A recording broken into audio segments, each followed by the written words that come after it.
Tuan M ini mengalami kejang dengan lama setiap kejang itu kurang lebih 10 menit. Di antara kejang, Tuan M itu sadar. Nah, kejang ini timbul jika disentuh, mendengar suara, dan terkena cahaya. Artinya, kejang ini diprovokasi.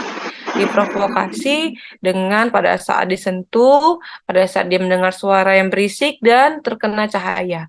Bentuk kejangnya itu kaku seluruh tubuh. Oke, berarti dia kaku seluruh tubuh ya. Jadi dia sebelumnya itu ada riwayat kejang, 1 hari yang lalu berulang, tiap kejang itu 10 menit berulang itu berarti udah lebih lebih banyak banget ya, apa namanya, sering banget dia kejangnya. Dia kejangnya itu bukan karena suatu kelainan di otaknya, tapi memang ada infeksi yang menginfeksi di otaknya sehingga membuat inhibitor GABA itu terhambat. Terus Tuan M juga tidak bisa membuka lebar mulutnya. Oke, ini gejala apa ini? Gejala trismus yang aku bilang itu. Pokoknya awal-awal juga dia pasti ada trismusnya kalau pada orang tetanus. Jadi sebelum dia ada apa namanya kejang, pasti dia diikuti dengan adanya ini nih. Tidak bisa membuka lebar mulutnya. Selain itu, khasnya si tetanus ini dia diprovokasi sesuatu. Karena kalau kejang demam dia nggak diprovokasi sesuatu. Terus kalau meningitis ya kejang-kejang aja. Sorry, meningitis encephalitis ya, meningoencephalitis dia kejang-kejang aja. Kalau kejang demam diprovokasi demam, tapi umurnya nggak masuk ya 40 tahun, udah bukan anak-anak lagi bapaknya, jadi nggak bisa kita diagnosis kejang demam. Hmm, Satu lagi kalau epilepsi biasanya tidak diprovokasi kan, tanpa provokasi. Memang dia ini aja, memang abnormalitas dari listrik otaknya aja yang bermasalah. Oke, kita lihat nih riwayat penyakitnya. 1 minggu yang lalu, oke, berarti udah 1 minggu yang lalu, dia ini, eh, Bapak M ini kaki kirinya itu terluka tertusuk besi karat. Oke, ini udah ada nih faktor risiko yang udah dia 1 minggu nih, udah lama ya, tertusuk besi karat, terus ya hanya di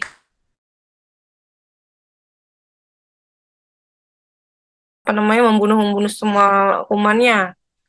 Terus juga dia bilang lagi, selain itu 3 hari yang lalu, udah nih, berarti kita mundur ya, 1 minggu dia kena tertusuk besi. Terus dia mulai ada gejalanya itu sekitar 3 hari, berarti 7 dikurang tiga, kurang kurang lebih inkubasinya tuh di dalam tubuh dia 4 minggu sampai menunjukkan gejala. Nah, 3 hari yang lalu Tuan M ini demam, sakit kepala, susah menelan. Nah, udah ada nih dia keluhan disfagianya, susah menelan ini. Sakit kepala tanpa disertai mual muntah. Dia demam kenapa wajar? Karena itu adalah suatu reaksi infeksi dan inflamasi dari organ tubuh kita karena ada mikroorganisme yang tidak normal ditemukan. Makanya harus ada demam dia. Terus riwayat kejang sebelumnya tidak ada. Oke, berarti bisa disangkal ini. Ini kalimat ini menyangkal adanya pasien ini riwayat epilepsi. Karena kalau epilepsi dia harusnya sudah dari dulu udah pernah kena epilepsi kan umur 20 tahunan ya kenanya. Ini kan udah 40 tahun. Harusnya memang dia ada riwayat. Tuh, riwayat imunisasi tidak lengkap ini menunjukkan merujuk kalau memang pasien ini udah dia tertusuk vaksin tetanus. Makanya riwayat imunisasi tidak lengkap. Berarti faktor resiko banget juga nih salah satu kenapa dia bisa kena tetanus. Riwayat penyakit keluarga dengan keluhan yang sama tidak ada. Berarti benar-benar pure dia sendiri nih, dibawa oleh dia sendiri alias memang berarti suatu penyakit bukan yang dari diturunkan. Bisa apa namanya? Dicoret juga nih epilepsi. Kita lihat kesadarannya apatis sudah mulai turun. Nah, apatis itu pasiennya itu udah misalnya kalian tanya bapak sakit kepalanya dia diem doang, nah itu apatis, benar-benar kayak orang apatis kayak nggak peduli. Sebenarnya dia bukan nggak peduli karena dia nggak peduli, karena kesadarannya yang turun. Terus tanda vital kita lihat nadi tensi masih bagus ya, nadi juga isi dan tegangan cukup, artinya nadinya dia tidak kekurangan volume alias dia tidak hipovolemik ya. Normal berarti 120/80 normal, nadinya 96, frekuensinya 24, dia nggak sesak nafas ya. Terus suhunya 385, pasiennya demam. Oke, demamnya wajar. Demamnya kan karena dia infeksi. Sekali lagi penyebabnya apa? Clostridium tetanus. Jadi memang harus ada reaksi tubuh kita berupa demam.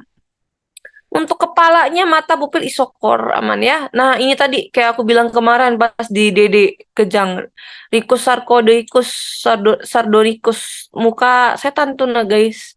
Terus ada trismus, trismus tuh tadi yang ini tidak bisa muka lebar, jadi mulutnya kaku banget. Terus ada neck rigidity, jadi kaku lehernya, nggak bisa ditekuk, nggak bisa dilenturin karena tadi dia kena tetanus. Untuk toraknya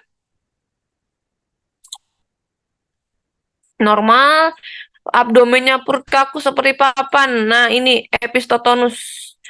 Kenapa apa namanya perut kaku seperti papan juga bisa selain pada tetanus dia bisa ketemu di peritonitis. Peritonitis itu radang peritoneum, kan peritonitis. Yang itis itu radang. Peritonium, jadi radang di peritoneum. Peritoneum itu bagian rongga di dalam perut. Biasanya itu karena usus buntu yang pecah, bisa. Ususnya yang robek, bisa. Jadi peritoneum. Nah, biasanya tandanya itu juga ada tuh perut kaku seperti papan. Tapi yang paling jelas pada pasien yang ini adalah ada epitektonusnya, dia yang kayak melengkung gitu kakunya. Heparlian tidak bisa dinilai. Karena apa? Karena kaku. Jadi nggak bisa supel, jadi tidak bisa dipalpasi. Karena kaku, bener-bener kaku kayak papan. Itu ya. Terus, tapi kenapa kita nggak diagnosis?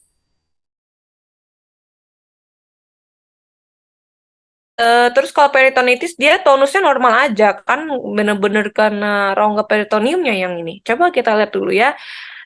Baca lagi. Ekstremitas inferior sinistra tampak luka tusuk sepanjang 1 cm, dalaman 4 cm. Oke, dia ada luka tusuk nih karena paku. Nevus canis, dia ada kelainan di sini. Kita lihat tonusnya ya, yang hipertonus. Khas banget pada pasien-pasien pasien-pasien pada pasien yang tetanus. Fungsi sensorik tidak ada kelainan, gejala sampingnya tidak ada kelainan, berarti kita bisa mencoret diagnosis meningoencephalitis karena kejang. Oke, kayak aku bilang tadi perut kaku seperti papan, ada juga peritonitis Kak. Jadi pada peritonitis dia tidak ada kelainan pada tonusnya, normal aja. Makanya kita bisa coret juga tuh diagnosis bandingnya. Nanti kita lihat di slide selanjutnya ya. Pertama kita bahas dulu tentang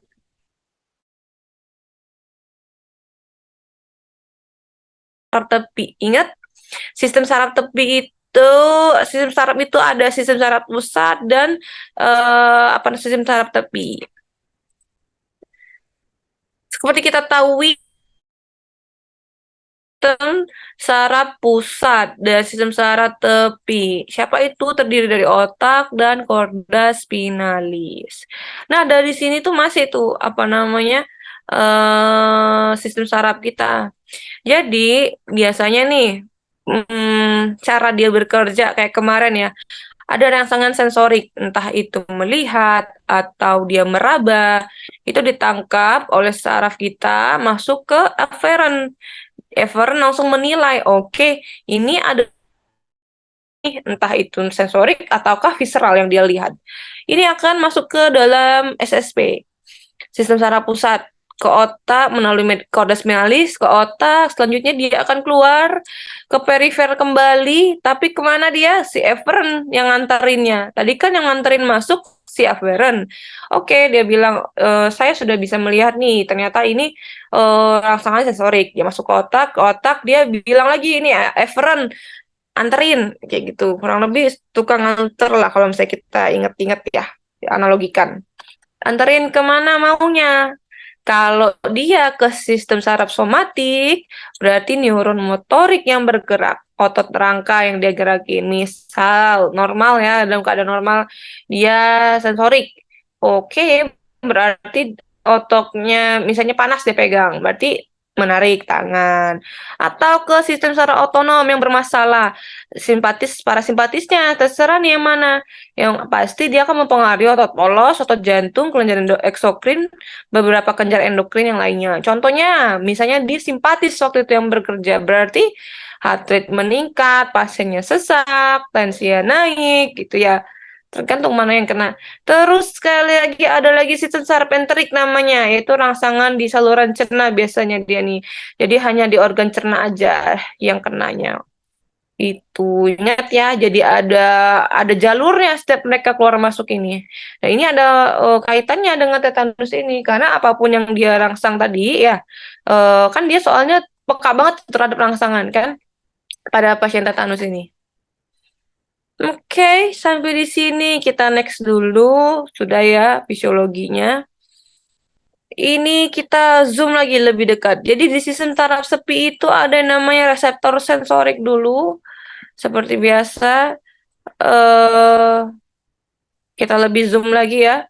Ada akson perifer, ingat ya, yang potensial listrik tadi ke badan sel, ke akson sentral.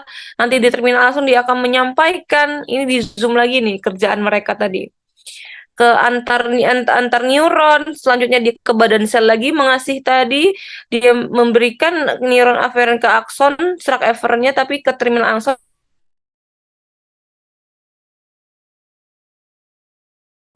Jadi ini kurang lebih ini secara garis besarnya pada saat kita zoom lagi yang terjadi pada aferen itu adalah seperti ini antara akson dan terminal akson badan selnya bercara mereka berkomunikasi. Oke, setiap listrik berkomunikasi. Ini sama kurang lebih kita bahas tentang tetanus. Fisiologi udah dapet ya jadi kita ya. Jadi memang benar-benar harus ada pathway-nya setiap mau apapun lakukan. Karena kita harus ngerti pathway-nya dulu dari secara normalnya. Nanti baru kita tahu yang nggak normalnya di mana ya letaknya. Definisinya tetanus ini penyakit sistem saraf disebabkan oleh tetanus plasmin. Ingat, jadi bukan Clostridium tetaninya. Intinya adalah toksin yang dihasilkan si Clostridium tetani. Jadi kalau ditanya penyebabnya apa? Tetanus plasmin. Tetanus plasmin itu apa? Yaitu neurotoksin, toksin yang menyerang sel saraf yang dihasilkan oleh si Clostridium tetani. Tugasnya tetanus plasmin ini dia menghambat dan glisin sehingga tidak terjadi hambatan aktivitas refleks otot. Jadi otot itu terus menerus meningkat. Jadi bekerja terus dibuatnya. Jadi dia dihambat neurotransmitter GABA ini. Jadi tidak terjadi hambatan aktivitas. Jadi harusnya ada stopnya kayak gitu ya. Kalau kita analogikan harus ada tombol off-nya untuk menghentikan GABA itu guys. Tapi pada sini dirusaknya, dihambatnya tanda lampu mati tadi. Jadi nggak bisa matiin lampunya, dia berjalan terus, kurang lebih gitu ya. Terus spasme otot ini dapat terjadi lokal, yaitu di sekitar infeksi awal-awal tuh di sini doang. Misalnya di sini kan dia ketusuknya nih, gede banget kan. Lama-lama dia bisa jadi sefalik, yaitu mengenai otot kranial, atau lama-lama makin lama lagi dia akan menjadi generalisata kemana tuh, ke gerak tubuh, ke batang tubuh, kemana-mana. Ini contohnya kalau pada terjadi pada anak-anak ya, kesian ya, kayak aku bilang kemarin. Penyebabnya adalah bakteri Clostridium tetani. Kalau untuk etiologi dari bakterinya ya, spora bakteri inilah yang akan menghasilkan toksin tadi. Jadi spora bakteri tetanus ini biasa tuh di tanah, di debu, di pupuk kandang. Makanya aku bilang, apalagi kalau pasien-pasien kecelakaan, dia misalnya nabrak pohon apa gitu ya, pohon inilah masuk ke selokan kayak gitu ya. Di aspal kan kita nggak tahu Clostridium tetani mau ngeluarin sporanya di sana. Jadi harus dengan pencegahan. Jadi spora ini masuk ke dalam tubuh melalui kulit yang terluka akibat benda yang terkontaminasi. Harus ada port di entry-nya. Jadi harus ada jalan masuknya. Dari mana aja?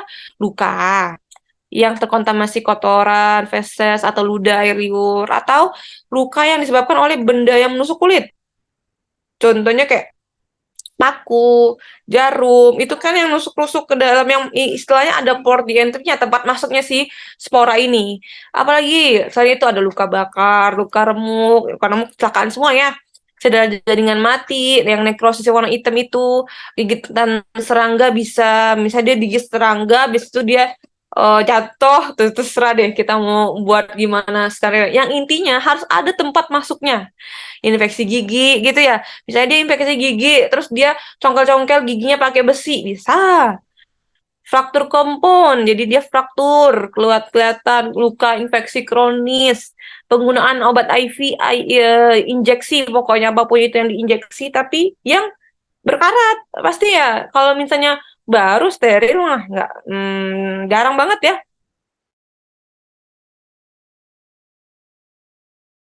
Yang kedua kayak gitu, yang udah lama banget nggak pakai sampai karatan. Tuh, intinya harus ada tempat masuknya.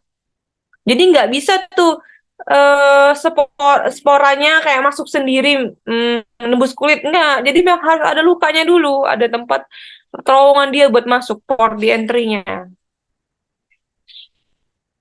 Manifestasinya kayak aku jelasin kemarin ya. Dia itu memang spasme otot setempat dulu. Contohnya kayak trismus, kejang, bisa tergantung lokasi tetanusnya di mana. Kalau kita kan di kaki tadi ya, awal-awal bisa jadi cuma di kaki doang.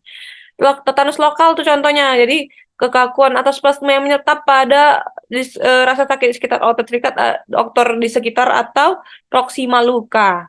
Ada lagi tetanus sefalik. Jadi sudah ada nih gejala-gejala di mukanya. Biasanya ini masa masa inkubasi 1 sampai 2 hari.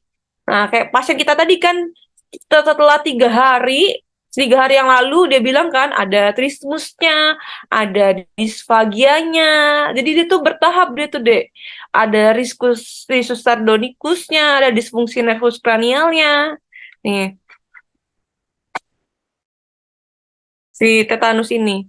Terus kalau pada tetanus umum, ini lebih parah lagi, berarti sudah ada yang namanya selain trismus, irritable. Irritable itu dia ada apa namanya gejalanya saat misalnya terkena cahaya, ada suara, susah menelan tadi sama disfagia ya, kaku, dada sama perutnya epistotonus namanya. Rasa sakit dan kecemasan yang hebat, kejang umum, pasien kita banget nih. Dan dia akibat rangsangan seperti sinar suara atau sentuhan. Kesadarannya tetap baik, tapi kan lama-lama kasiannya itu. Yang ini ada lagi tetanus neonatorum, jadi pada anak bayi tetanusnya. Bayi baru lahir biasanya karena guntingnya enggak steril. Membuat ganting tali pusatnya. Gejalanya kadang tuh anak-anak lebih susah daripada dewasa. Contohnya itu dia nggak mau minum awalnya. Ya nggak bisa karena mulutnya mencucut terus kan, nggak bisa ditutup.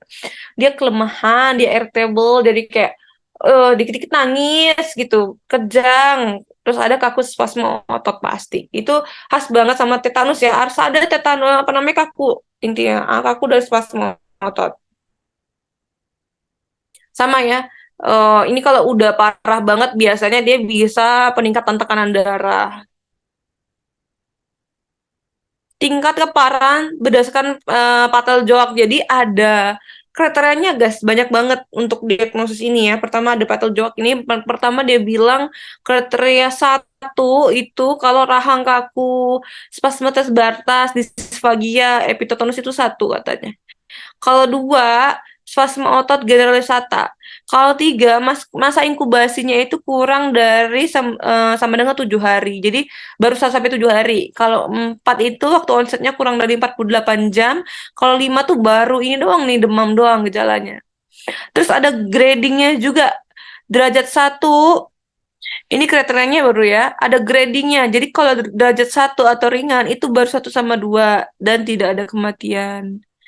Kalau atau ya ingat 1 atau 2, jadi salah satunya aja. Kalau derajat 2 itu terdapat 2 kriteria, 1 dan 2 masa inkubasinya lebih dari 7 hari, onset lebih dari 40 jam, 48 jam. Kematiannya 10% nih meningkat. Jadi terus kalau misalnya dia udah masuk ke derajat 3, berarti terdapat 3 kriterianya. Biasanya masa inkubasi kurang dari 7 hari atau onset kurang dari 48 jam. Kematiannya meningkat 32% sekitar. Derajat 4 itu sangat berat. Terdapat 4 kriteria dari ini. Kematiannya itu 60%. Derajat 5 terdapat 5 kriteria. Kalau misalnya anak-anak yang sudah kecil-kecil udah kena tetanus notorum biasanya meninggal, jarang sih selamat. Makanya tinggi banget ya tingkat kematian untuk chance dia untuk meninggal itu 84%. Tuh. Jadi ingat ya ada 5 derajat kalau berdasarkan si petal joak ini. Ada lagi yang paling hits tuh menurut Albert. Jadi ada 4 kata dia bilang. Jadi kalau satu tuh semakin ringan itu trismus aja. Karena kayak bilang pasti ada kakunya. Atau spasititas menyeluruh kayak cuman kaku-kaku spasme otot aja. Tidak ada yang membahayakan respirasi tidak ada spasme, tidak ada disfagia. Jadi kalau aku cara ngingetnya itu panjang banget ya. Kalau ringan tuh cukup hafal ada trismus aja dia. Kalau sedang itu dia sudah mulai ada disfagia. Keterlibatan respirasi sedang, frekuensi nafasnya lebih dari 30. Kalau udah berat, dia sudah ada trismus, dia ada rigiditas menyuruh, ada spasme, ada disfagia berat, serangan apne. Nah ini, nadinya sudah 120 dari 40. Ini yang harus kita lingkarin. Sudah ada kelainan di saraf otonomnya. Kalau 4 sangat berat, itu tidak stabil sudah otonomnya. Naik turun sudah tensinya. Ini sudah biasanya udah jelek banget prognosisnya. Jadi kalau untuk mengingatnya itu satu itu trismus ringan doang, tidak ada yang respirasi aman, spasmenya nggak ada, disfagia nggak ada. Kalau 2 itu trismusnya sudah sedang, spasmenya sudah ada, disfagianya sudah mulai ada. Dan frekuensi nafas lebih dari 30. Kalau berat, ingat udah ada meningkat semua tuh takikardi, RR cepet, itu udah 3. Sangat berat itu yang otonom ya, grade-nya. Itu kalau masih menurut si Albert. Ada lagi menurut si Philip score. Jadi dia menghitung skor, guys. Pertama ada waktu inkubasi, dia bilang. Inkubasi pasien kita tadi kurang lebih udah sampai 7 hari ya. Dia sampai kenanya munculnya kan 1 minggu tuh dia masuk kena ketusuknya. Berarti 3. Imunisasi dia tidak imunisasi, tidak lengkap dia bilang. Dia nggak bilang kan sudah diimunisasi. Kayak ibunya aja nggak tahu, aduh udah diimunisasi apa belum. Terus luka infeksinya berada di mana? Di perifer, di bagian kaki ya. Bisa kalau misalnya lukanya di bagian kepala, di badan, ya itu lebih resiko lagi. Skornya makin gede. Komplikasi dia yang tidak membahayakan ya. Enggak, karena dia tadi belum ada tuh yang sesak nafas gitu. Tensinya masih bagus, nadi masih bagus. Spasmenya udah di mana dia? Udah sampai ada epistotonusnya, berarti udah 5 pasien kita ini. Frekuensi spasme. Tadi di nafasnya gimana? Aman ya? Nafasnya masih spontan, masih bagus. Terus suhunya berapa?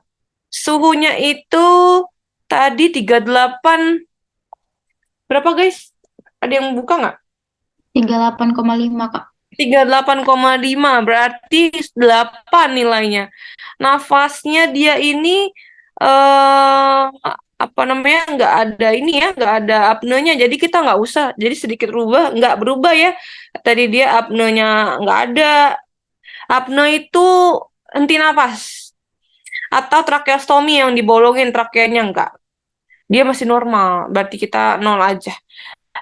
Jadi totalnya itu berat kalau menurut si Philip score lebih dari 18 pasien kita ini. Derajat keparahannya. Nah, ini yang kita tunggu buat masuknya si spora ini.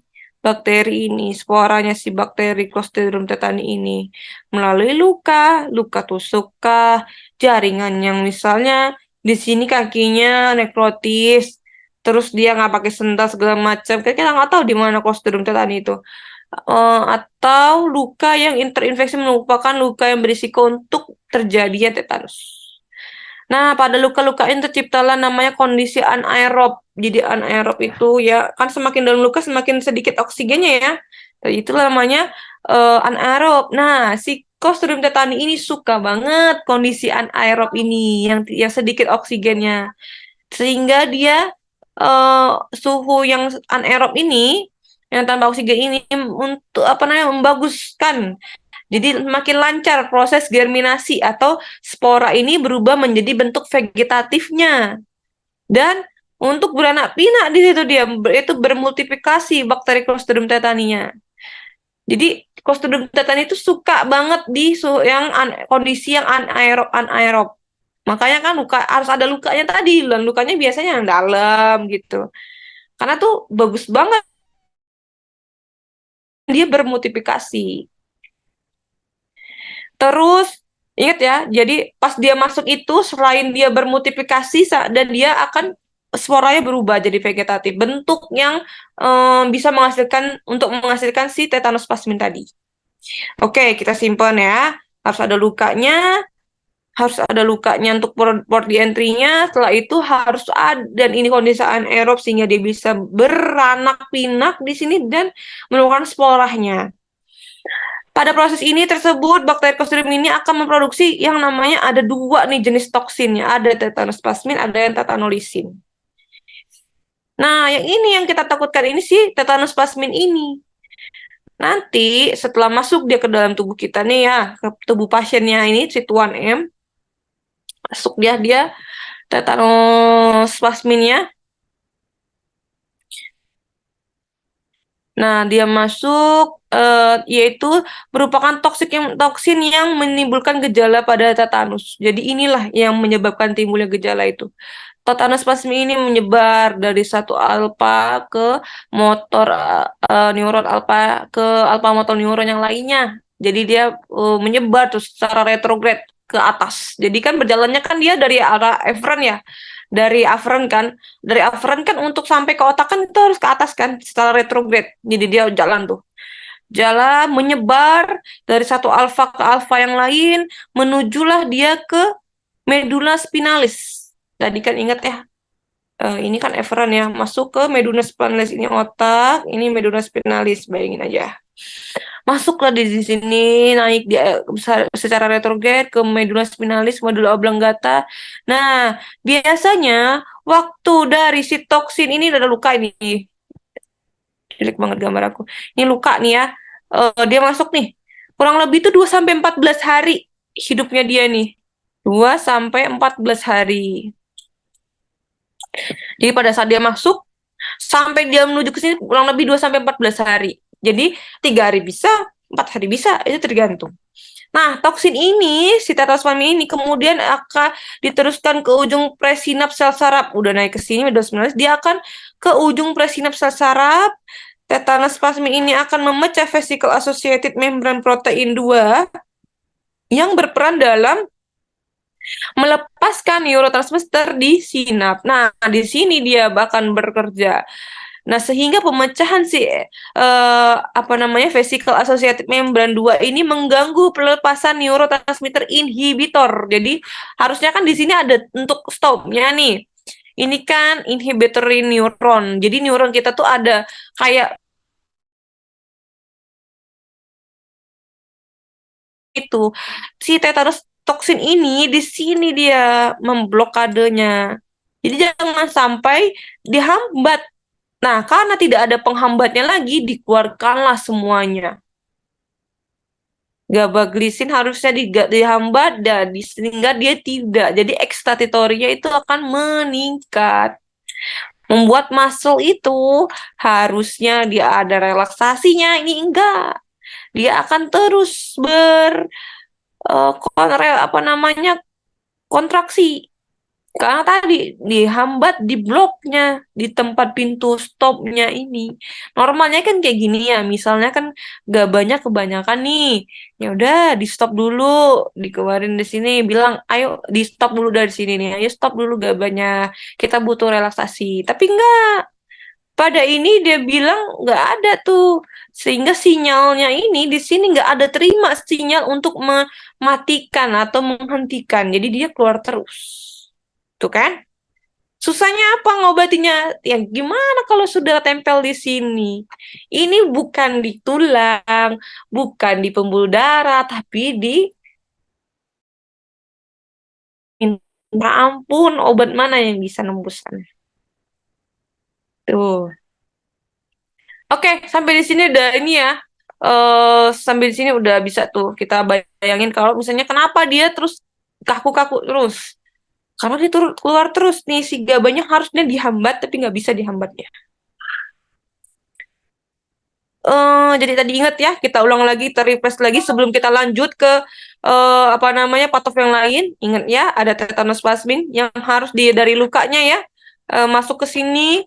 Dia akan naik ke medos spinalis, dia menuju ke alfa motor neuron ke alfa motor neuron yang lain, merusak si VAMP2, dia mengganggu si pelepasan neurotransmitter inhibitoris dari GABA dan glisin. Oke, kita ke next selanjutnya.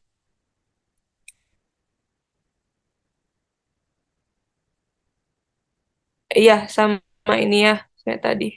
Jadi dari apa motor neuron ke motor neuron yang lain tuh, lama banget jadi pergerakan dia tadi. Jadi pada saat terjadinya penurunan tadi ya, neuroinhibitor si GABA ini. Jadi eksitatornya tadi kan keluar terus sampai sana dulu kita tadi ya. Keluar terus jadi influsnya ini dari korteks motorik kornu anterior dan neuroautonom ini akan meningkat terus. Yang tadi gambarnya tadi ya, ini gambaran ininya, apa namanya, kornu anteriornya. Jadi memang di sini tempat dia akan mengeluarkan masa motorik-motorik itu untuk melakukan terus tegang, terus makanya kan melalui saraf si efferentnya. Balik lagi ke sini kita, biar enak lihat. Jadi kan tadi ya, karena dia akan meningkat terus, selanjutnya akan terjadi kontraksi otot secara terus-menerus. Makanya ada gejala trismus, kaku, ricus sardonicus, rigiditas, epistotonus, semuanya itu keluar. Nah, dengan adanya penurunan neurotransmitter inhibitory, si GABA-glisin tadi, impuls eksitatorik dan stimulus sensorik dari cahaya dan suara menuju ke korteks sensorik, kan ada sensoriknya juga ya. Lama-lama dia akan terus meningkat juga. Jadi, impuls eksitatori dari korteks motorik dan sensorik juga akan meningkat. Jadi, nggak cuma ototnya aja, sensoriknya juga lebih sensitif dia. Sehingga pasiennya apa? Kejang pada saat ada cahaya dan mendengar suara yang keras. Itu ya bahayanya. Pada tetanus ini bukan hanya motoriknya aja yang dia pengaruhi, tapi sensoriknya juga. Sensitif terhadap suara yang menyebabkan dia habis itu kejang langsung.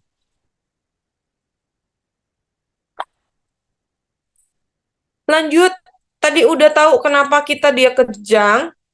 Waktunya, kalau untuk waktu memang dia segitulah ya. Jadi kalau kejang memang tergantung seberapa lama dia mau kejangnya. Kalau untuk waktunya sama tadi ya, kalau untuk habis itu dia sadar. Kenapa? Karena kan dia nggak mengalami kerusakan di otaknya, dia cuma di on off neurotransmitternya aja. Jadi pasiennya setelah kejang sadar. Kalau pasien meningoencephalitis, waktu saat dia infeksi karena otaknya yang diserang, makanya dia ada nggak sadarnya. KDK, kalau memang dia udah sering banget, dia kan bermasalah memang di bagian apa namanya, tapi jarang ya kalau KDK itu biar bisa menurunkan kesadaran, biasa jarang kalau disebabkan oleh demam doang. Yang biasanya menurunkan kesadaran itu pas epilepsi bisa, atau pada saat dia meningoencephalitis. Oke, kita lanjut ya. Tadi kita udah tahu kenapa dia bisa kejang, kenapa dia bisa kejang. Selanjutnya kita ke demam, sakit kepala, susah menelan, disfagia. Jadi, pada saat pelepasan tetanus toksin, ingat ya, menyebabkan sistem imun non-spesifik dan spesifik ini berfungsi untuk melawan bakteri Clostridium tetaninya, yaitu semakin meningkat sehingga pelepasan sitokin proinflamasi siapa yang dia panggil? Kan ada tetanus toksin nih. Dia panggil lah interleukin 1, interleukin 6, TNF apa, prostaglandin 2. Nah, ini akan melewati saluran otak, menasa set point hipotalamus jadinya demam seperti biasa. Terus kenapa dia bisa nyeri kepala? Karena tadi kontraksi otot pada area insersi otot leher posterior dan occipital. Jadilah ganglion trigeminal, ingat nervus trigeminal ya. Perifer ini memberikan informasi nociceptif ke ganglion trigeminal pusat menuju trigeminal cervical, cortex, dan pada medulla oblongata. Nah, dari ini dia akan bilang lah ke regular itu seperti medulla oblongata, thalamus, hipotalamus, dan ganglia basalis. Dia bilang nih, ayo nyeri. Gitu. Sinyal nociceptifnya kemudian dihantarkan ke korteks cerebri, baru timbul nyeri kepala.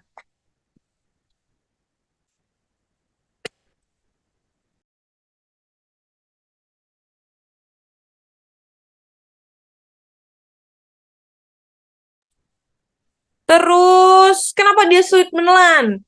Karena otot terus yang terus-menerus berkontraksi menyebabkan dia inhibisi deglutif sehingga terjadi kontraksi non peristaltik, gangguan relaksasi sphincter dari esofagusnya, jadilah dia disfagia. Kontraksi terus, gimana dia mau menelan? Kita kan kalau menelan tuh harus ada relaksasi dan kontraksinya. Ya, oke. Ini kita udah dapet nih kenapa dia bisa demam, sakit kepala, disfagianya, kejang-kejangnya, epistotonusnya. Itu memang karena tetanus plasminnya semuanya. Nah, ini tadi ya. Jadi seperti biasa kalau untuk ininya. Luka terkontaminasi Clostridium tetani, terus adanya pus, nekrosis jaringan tadi atau benda asingnya. Jadilah penurunan potensial oksidasi reduksi jaringan tadi. Jadi lingkungan itu mudah anaerob. Setelah anaerob, spora itu berubahlah menjadi bentuk vegetatifnya, berkembang biak menghasilkan toksin, yaitu tetanus plasmin atau tetanolisin tadi. Tetanolisin itu akan merusak jaringan lokal doang, dia menginginkan sumber infeksi dan mengoptimalkan kondisi yang memungkinkan untuk multiplikasi bakteri. Jadi tetanolisin itu cuma kayak bantu-bantu aja biar bisa memperbanyak dirinya. Nah, yang jahat tetanus plasmin, ingat anterior susun tulang belakang, toksin itu akan menyebar melalui saraf motoriknya secara retrograd di dalam badan sel, berdifusi ke neuron-neuron yang lain, internalisasi ke neuron inhibitor, berikatan dengan disulfida antara rantai ringan dan berat, akan berkurang rantai ringan bebas, rantai ringan ini akan membelah yang namanya sinaptobrevi, mencegah pelepasan neurotransmitter di inhibitor. Intinya dia akan mencegah pelepasan neurotransmitter inhibitor. Pada saat dicegah ini akan ada dua yang berpengaruh, ada sensorik dan sensorik juga bisa, dan otonom tadi ya.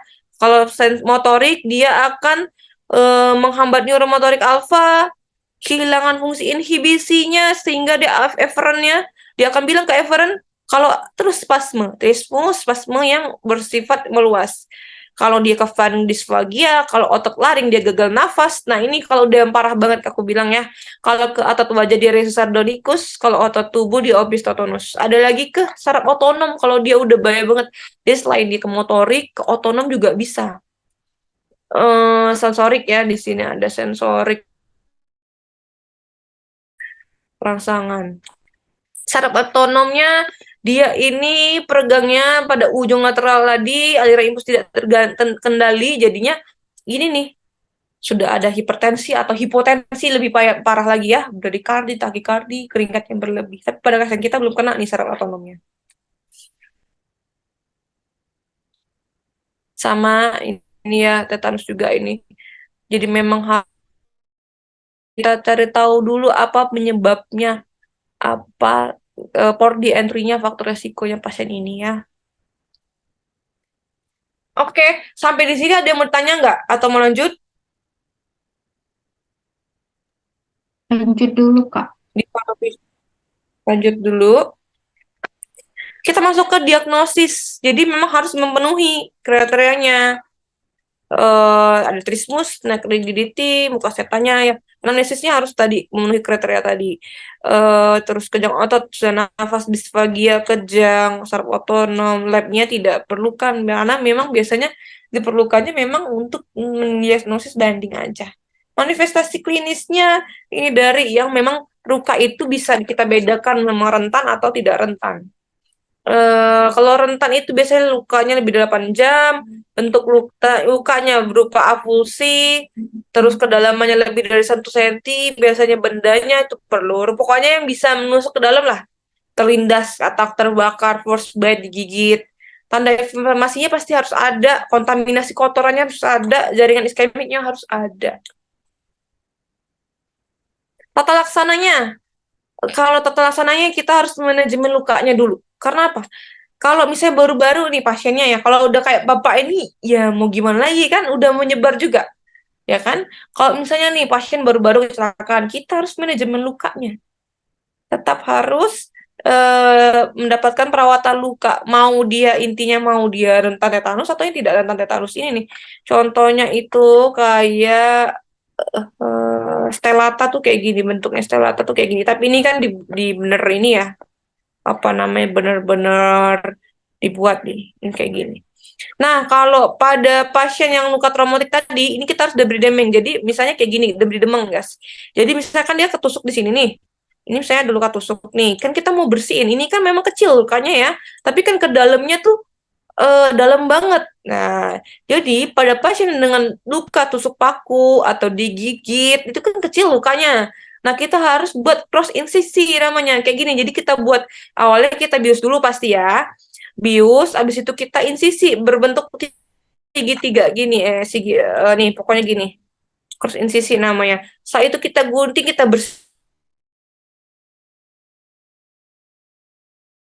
bersihkan. Pokoknya jangan sampai itu tuh bersifatnya anaerob. Intinya tuh kenapa kita buka? Biar oksigen tuh masuk.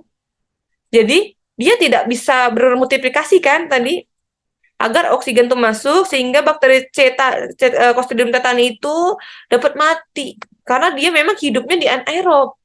Jadi kita buka nih NCC, benar-benar kita ini sengaja buka lukanya kayak gini, padahal lukanya cuma segini doang misalnya nih. Kita bersihin sampai dalam. Biar apa? Biar dia mati. Kalau dia mati, nggak bermultiplikasi. Terus, kita tanya nih, kapan Bapak ini tetanus terakhir, booster terakhir kapan? Kalau dia lebih dari 10 tahun, atau riwayat imunisasi tidak diketahui. Misalnya dia harus kita berikan apa namanya, harus kita berikan tetanusnya. Maka tetanus TIG itu dapat diberikan. Tetanus TIG itu ada dua, ada ATS, ada HTIG. Kalau HTIG itu berasal dari manusia, jadi tidak perlu di skin test. Kalau ATS itu berasal dari plasma kuda, jadi harus di skin test dulu. Ini jadi kayak gini, tadi ya profilaksisnya kita lihat, tanya dulu riwayat imunisasi tetanusnya lengkap apa enggak, 3 dosis atau enggak. Kalau dia lengkap 3 dosis, tidak perlu kita lakukan TT pada saat dia terjadi luka. Tapi kalau misalnya dia tidak lengkap atau lupa, mending kita kasih aja ya tetanus toksoidnya. Terus lihat luka, bila dia tidak rentan tetanus, kita tidak perlu berikan HTIG. Kalau dia rentan tetanus, kita lihat dulu lagi, kita tanya lagi lengkap apa tidak. Kalau dia lengkap, nggak perlu kasih ATS HTIG. Tapi kalau imunisasi tidak lengkap, perlu kasih ATS HTIG-nya. Ini tadi ya perbedaannya ya, sama yang akan jelasin tadi ya, mana yang luka rentan tetanus, mana yang tidak rentan. Nih, kalau kita lihat ya, kalau misalnya nih, ini adalah bagan-bagannya ya, biar kita bisa mengerti lagi. Jadi ada luka, misalnya ada luka. Luka itu kita klasifikasikan dari sini ya, rentan tetanus atau tidak rentan tetanus. Kalau dia rentan, kalau kalau tidak ada riwayat imunisasi, langsung aja kasih ATS plus tetanus toksoidnya kita kasih. ATS atau HTIG atau tetanus toksoidnya kita kasih. Kalau dia imunisasinya ada tapi tidak lengkap, tetap kasih dua-duanya. Kalau kalau dia lengkap tapi lebih dari 5 tahun, apa namanya, misalnya dia 33 nih, tapi sudah lebih 5 tahun, kita cukup booster pakai tetanus toxoid. Kalau dia lengkap kurang dari 5 tahun, nggak usah kasih apa-apa. Kalau sebaliknya, kalau misalnya pasiennya tidak rentan atau bersih lukanya, Kak, nggak ada kontaminasi apa-apa. Kalau dia nggak punya riwayat imunisasi, kita cukup berikan tetanus toxoid aja. Kalau dia riwayat imunisasi, dia tidak lengkap, tetap kita berikan. Kayak biasa, kalau misalnya dia lengkap, kalau kurang dari 10 tahun, jangan berikan. Kalau lebih dari 10 tahun, tetap berikan tetanus toxoidnya. Oke?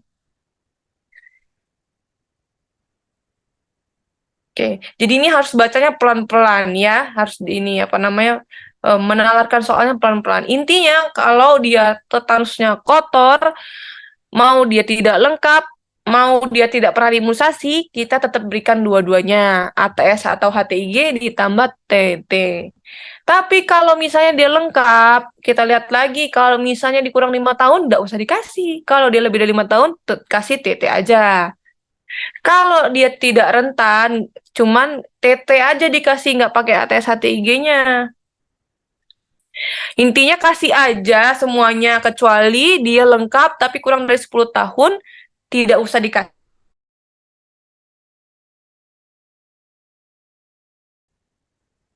Tiga, kita pengawasan agar tidak terada apa ya, hambatan fungsi respirasi. Ingat tadi ya, dia bisa menyerang otot laring, bahaya jadinya. Terus di ruang isolasi pasiennya untuk menghindari apa? Cahaya, suara, tindakan, pokoknya apapun yang bisa menyebabkan dia kejang. Terus kita berikan diare, kalori, dan protein yang cukup. Kenapa? Karena dia nggak bisa menelan. Jadi kita pakai dia apa namanya, NGT. Kita berikan obatnya apa namanya, proteinnya tuh berupa dia cair, ya. Makan dapat diberikan sonde atau parenteral, mau dia cair pakai NGT atau kita berikan melalui infus, ada P-fluid namanya biasanya, nama infusnya. Terus kita berikan apa? Oksigen. Kita berikan oksigen kalau misalnya dia, Kak, udah kenanya di laringnya, menyempit, nggak bisa lagi tuh masuk udara.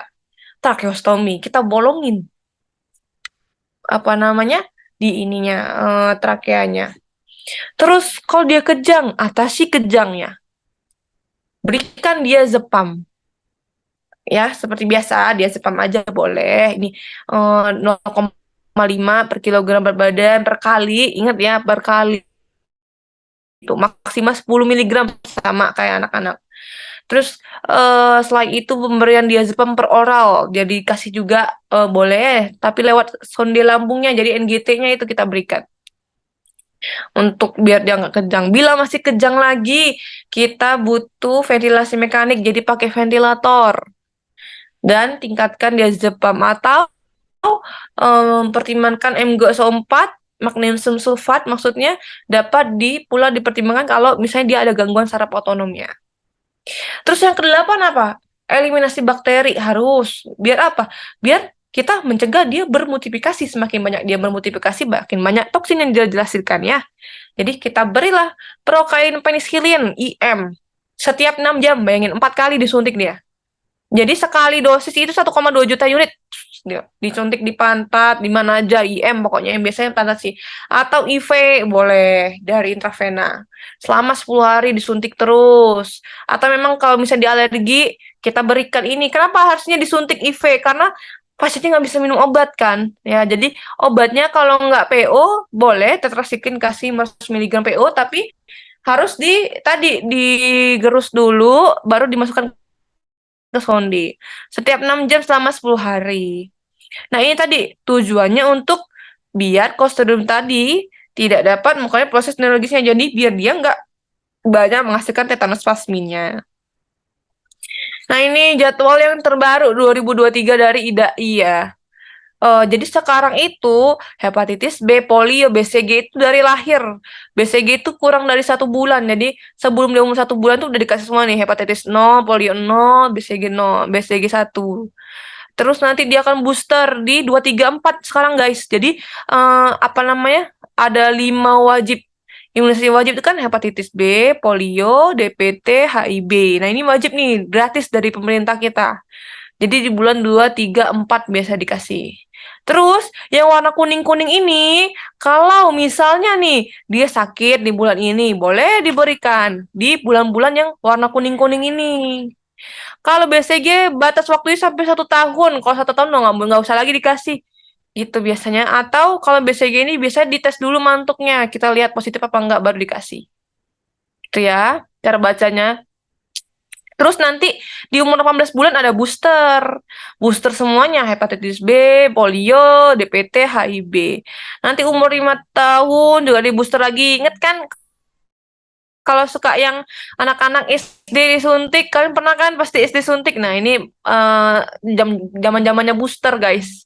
Nanti 10 tahun juga di apa namanya booster lagi.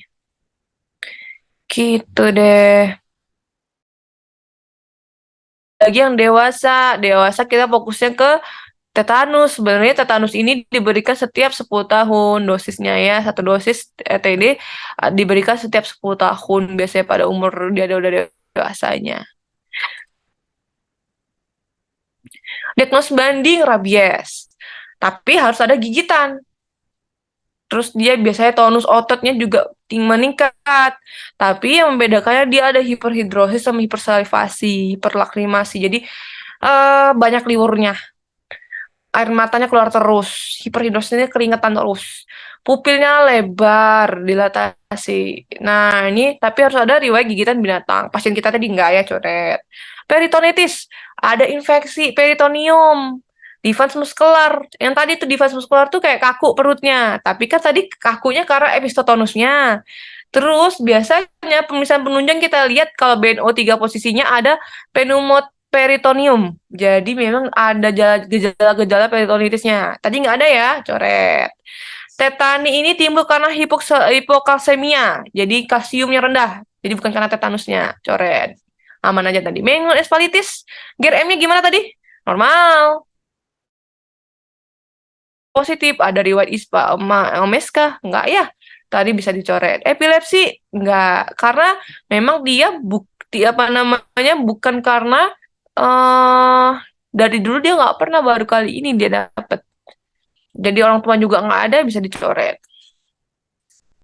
Komplikasi yang paling kita takutkan itu ke saluran pernafasan dulu yang pertama. Asfiksia bahasanya. Jadi dia kekurangan oksigen. Bisa aspirasi pneumonia. Gimana? Nanti kan dia nggak bisa nelen nih. Terus dia minum. Nah, nanti masuknya ke paru-paru karena dia nggak ketutup celahnya. Jadi dia masuknya ke paru-paru. Bahaya aspirasi makanya. Bisa pneumotoraks, mediastinal emfisema, bisa. Terus kardiovaskuler, simpatisnya meningkat tadi ya, takikardi, hipertensi, parah banget tuh. Tulang ototnya juga bisa perdarahan karena spasme terus. Atau lama-lama dia bisa fraktur. Nah, ini yang bahaya. Fraktur kolumna vertebralis. Kenapa? Kejang terus. Kan mudah fraktur dia. Komplikasi lain apa? Laseras lidah, tadi akibat digigitnya. Dekubitus karena dia baringan terus. Dia jalan dikit aja biasa kejang, kasihannya. Panas yang tinggi karena infeksi sekunder tadi.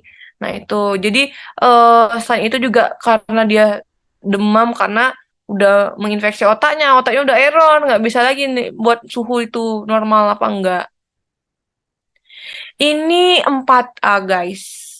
Jadi kalau sudah dapat ini, kita harus selesai. Karena tadi sebenarnya dia nggak ada obat benerannya. Jadi cukup bisa. Tapi kalau di rumah sakit tetap kita harus kasih dokter-dokter penyakit dalam atau dokter neuro. Ya, menyembuhkan kematian tadi. Jadi dia tetanus biasanya tidak terjadi berulang kecuali terinfeksi kembali oleh Clostridium tetani. Ya, jadi kalau untuk penyembuhannya tunggu sampai toksinnya habis aja gitu. Kalau kalau aku sih sanasiumnya bukan bonam ya, lebih ke malam kayaknya. Dubiat malam kalau aku. Mm-mm. Oke, sampai sini ada yang mau ditanya nggak? Ini jenis-jenis luka aja yang kemarin aku jelasin. Kalau tadi berarti luka tusuk, kayak contoh paku apa namanya? Vulnus punctum. Gitu. Vulnus punctum, regio mana? Jadi regio tangannya ya, regio mana nih? Coba kita baca dulu. Kita kembali ke slide awal.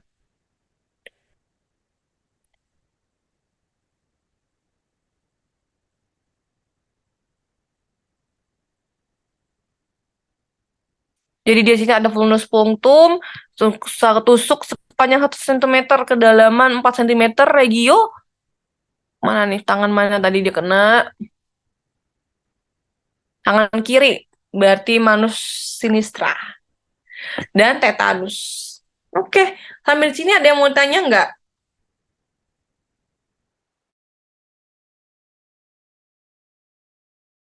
Kak, Mm-mm. kalau itu misal abis kena tusuk lukanya dari paku berkarat, itu berapa lama sampai ada gejala dari tetanusnya? Nadi 1 sampai 14 hari. Tapi tergantung orang-orang. Makanya nanti dia ukur nih dari di sini kan. Semakin lama, semakin cepat, semakin lama dia. Makin cepat, semakin buruk prognosisnya. Jadi kemungkinan dia untuk menghasilkan itu sampai 1 sampai 14 hari. Tergantung orang masing-masing. Kalau berdasarkan teorinya ya. Kalau yang Atau epistotonus itu munculnya tiba-tiba, Kak, berulang. Apa cuman sekali, dua kali ya? munculnya berulang dia. Pasti ada epistotonusnya. Epistotonus itu yang melengkung itu nah guys. Jadi pada saat dia kaku ada itunya. Itu nanti misalnya dia kena lagi nih ini lagi kaku lagi gitu. Epistotonus tuh. Jadi memang tanda-tanda khas kalau pada apa namanya?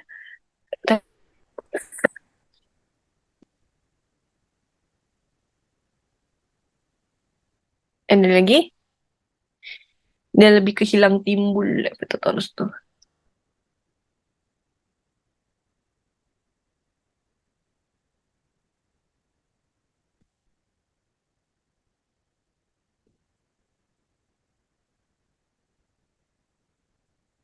Ada lagi yang lain? Kak, izin tanya, Kak. Mm-mm. Berarti anatominya ini terkait medula spinalis sama apa, Kak? Iya, itu aja karena sistem yang lainnya dia ke sistem saraf pusat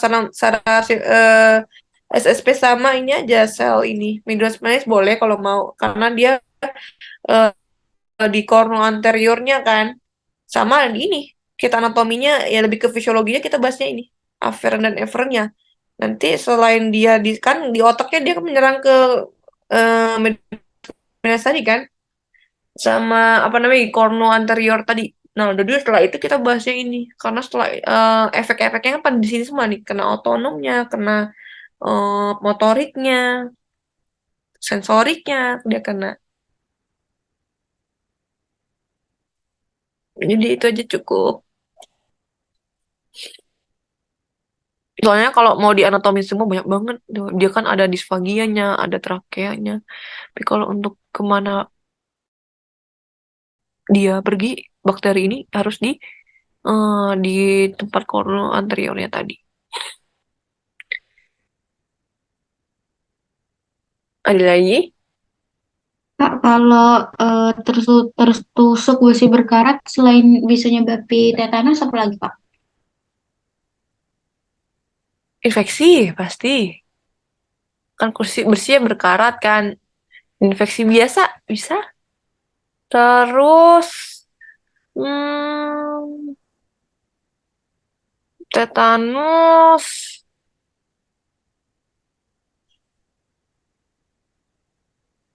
infeksi. Yang pasti yang pertama infeksi sih. Kalau misalnya nggak diobatin ya jadi infeksinya meluas. Tergantung dia posisinya di mana. Kalau misalnya tertusuknya di kaki, berarti infeksinya di kaki. Nanti lagi busuk, nekrosis, gitu-gitu.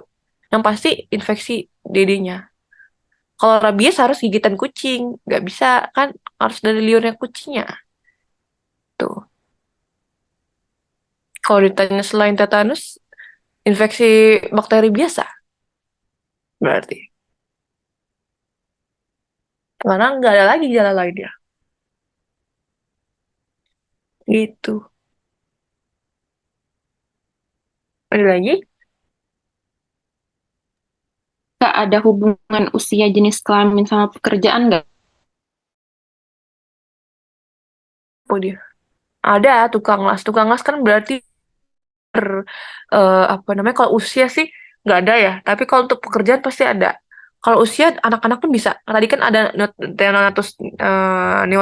tetanus neonatorum kan, bisa. Jadi dia tuh di sini faktor resikonya tuh lebih ke karena dia pekerjaannya tukang las aja. Pasti ada berkaitan dengan besi yang berkarat, pasti ada pakunya ya kan, tinggi tuh. Jadi dia memang harus pakai pengaman harusnya, pakai sendal atau sepatu boot atau pakai sarung tangan karena dia di mana nih? Karena yang di kaki kiri kan berarti kaki ya bukan tangan, berarti pe, eh, pedis sinistra berarti tadi regionnya. Memang harus pakai pengaman harusnya di kalau untuk pekerjaannya ada. Kalau umur jarang sih, umur berapa aja biasanya bisa kata dia tetanus. Gitu. Ada lagi?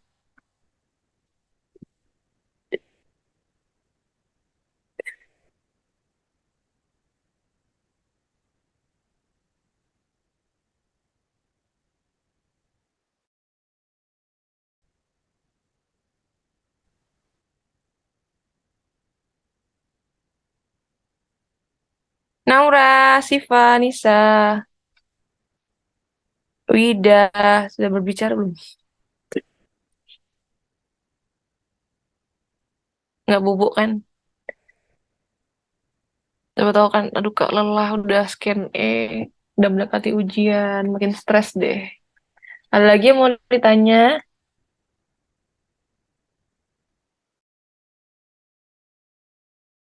Kalau utukannya, misalnya kan dibilang di Tuan M 40 tahun, tukang las dibawa keluarganya keluar lalu, berarti dia emang udah ada kejang ya, gejala tetanusnya. Tuan M mengalami kejang dengan lama setiap kejang 10 menit. Maknanya ya memang dia kejang. Dia nggak ada maknanya nih ya. Berarti menunjukkan kalau misalnya dia ini ada kejangnya. Di antara kejang, Tuan M sadar kejang timbul jika disentuh, mendengar suara, dan terkena cahaya. Berarti ini adalah sensitif dengan sensoriknya. Berarti untuk menuju ke tetanus banget nih. Bentuk kejangnya kaku seluruh tubuh, kayak tetanus banget ya. Kalau misalnya yang lain bisa hipotonik, apa namanya, tonic-clonic, sorry, bisa lena ya kan. Berarti ini untuk menyingkirkan diagnosis. Kalau untuk yang lainnya, Tuan M juga tidak bisa buka mulutnya lebar. Trismus berarti maknanya ya untuk dia gejala menunjukkan ini gejala dari awal dari tetanus. 1 minggu kaki kirinya tertusuk besi. Faktor resikonya hanya diberikan obat merah doang. Nggak bisa ya, nggak mati apa namanya bakterinya. Karena tadi tusuk paku harus dalam, kita harus buat insisi. 3 hari yang lalu Tuan M demam sakit kepala susah menelan tanpa disertai mual muntah. Oke, berarti itu menunjukkan kalau ada infeksinya di kakinya itu. Terus ada juga berarti udah mulai berjalan juga tuh 3 hari yang lalu. Berarti kurang lebih inkubasi dia ini 1 sampai 2 hari. Cepat banget ya pasien kita ini. Naik lagi dia ke atas, karena dia udah ada gejala kasih kepala sama sulit menelannya. Berarti sudah ada gejala awal-awal tuh. Riwayat kejang sebelum tidak ada. Berarti untuk menyingkirkan diagnosis pasien ini ada riwayat epilepsinya. Riwayat imunisasi tidak lengkap. Berarti mendukung untuk menegakkan diagnosis tetanusnya. Sama untuk mendukung terapi dari tetanusnya.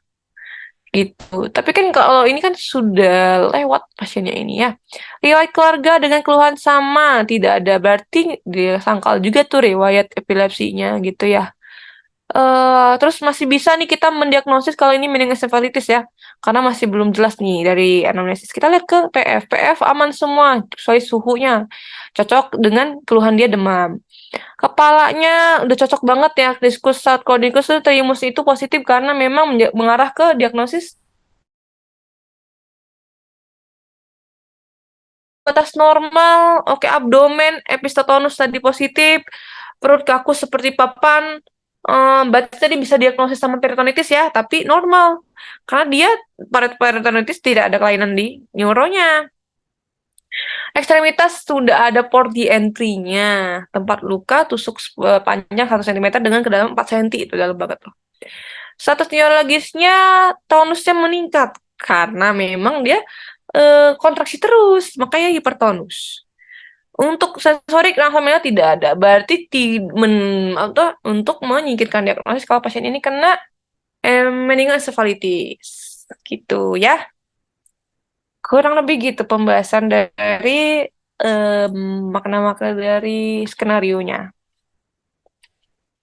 Ada mau ditanya atau sekalian jalan aja? Udah cukup?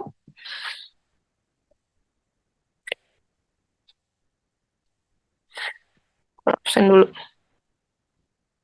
Oke, kalau sudah cukup,